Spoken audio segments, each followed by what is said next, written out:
Many people say, "I am tired." They say it every day. They say it even after sleeping. They say it even when they do nothing. But why? Why do you feel tired, even when your body is not working hard? The answer may surprise you. Most tiredness is not physical.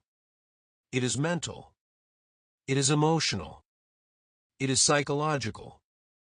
This lesson will help you understand why you feel tired and how to slowly regain your energy, focus, and motivation.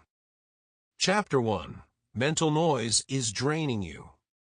Your mind is never quiet.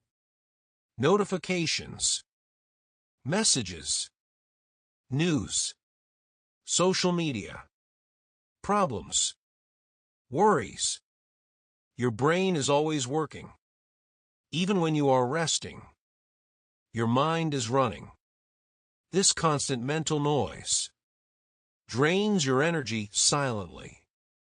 You feel tired, but you don't know why. Chapter 2. Too many choices create exhaustion. Every day, you make decisions. What to eat, what to watch, what to do, what to avoid. Too many choices create decision fatigue. Your brain becomes tired before the day even begins. Simple life creates strong energy. Complicated life creates exhaustion. Chapter 3. Living without purpose is heavy. When life has no clear direction,